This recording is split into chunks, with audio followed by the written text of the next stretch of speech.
Alright, this is the same print that I started earlier. It is a D&D textured tile.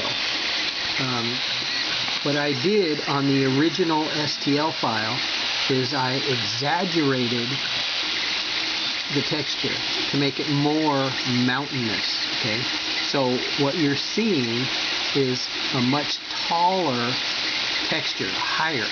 Okay, but in any case, no matter what this shows, I mean, technically, in order to get texture like this, the gantry, the Z-axis, must print each tall area individually. So it does a lot of retracting, jumping, and printing. It does that throughout the entire upper portion of the print, because the gantry doesn't move up and down, it just moves up. So whenever each little layer, whatever the drawing is, gets completed, it moves up, in this case, 0.15. So this is set to 0.15 layer height. Another thing you can notice is here, this has no curling. Right here you can see the edge, the corner, all the way around. Again, still no curling, no warping, no heat to the bed, no heat to reinforce adhesion. It's not required. Many people have this curling issue and they relay it to heating of the bed or heating of the room this printer is in. This is an open enclosure, a non-heated environment.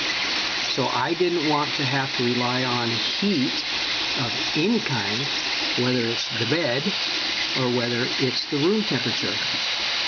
So I could literally put a fan on this, blow air on it, blow air off it, blow air across it, and it will still print the same way as you see it now.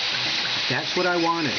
So I wanted to make heating to enforce adhesion a thing of the past. I've done that. This is it. This is what I do.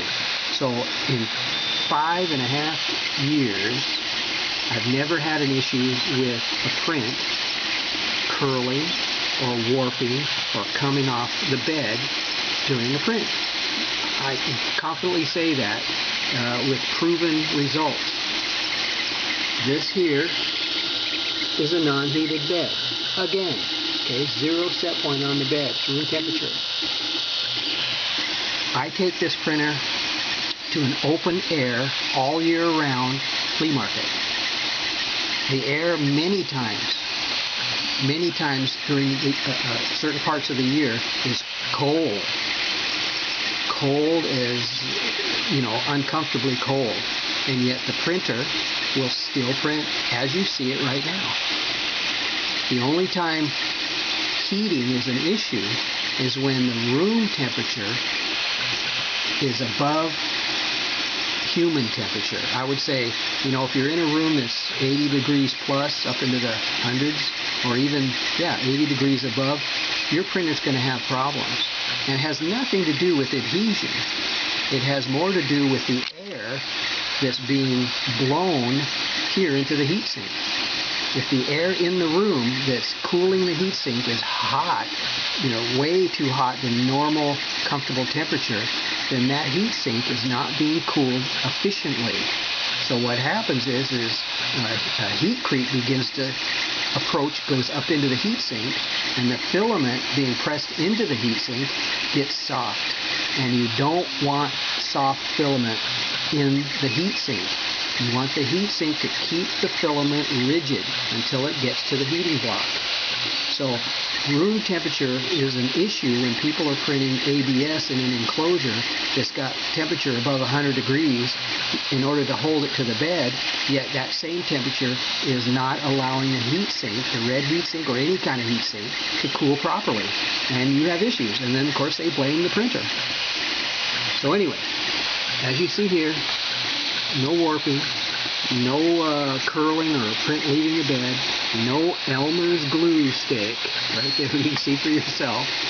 I just know that printing in this fashion, in this means, will allow me to not be forced to heat the bed, ever.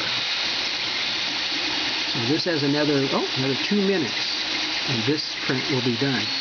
I know that I can print another one of these right after this, and it will have the same result. It just happens every time. Over 4,000 prints, STL files printed.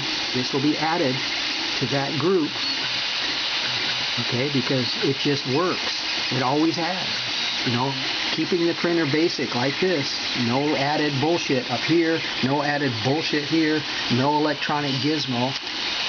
I just use this. I tram the bed, very easy, one time on the tape itself, not out here, because it's not printing out here, from here, here, and here. Make sure that area is trammed, and that means level, and the distance the nozzle starts out is proper, and that means the thickness of this piece of paper. That's as easy as it gets. Printing 101, 1, 2, 3, A, B, C. Plastic extruder body, white Bowden tube, standard, everyday, run-of-the-mill, no frills, hot end. You only need to get the filament from over there, through here, onto the moving print head, onto the table. This is it. Troubleshooting is so easy when there's nothing to troubleshoot. It's all right there. It's all basic physics. Okay, same springs. These steps at 93. All right, it's done.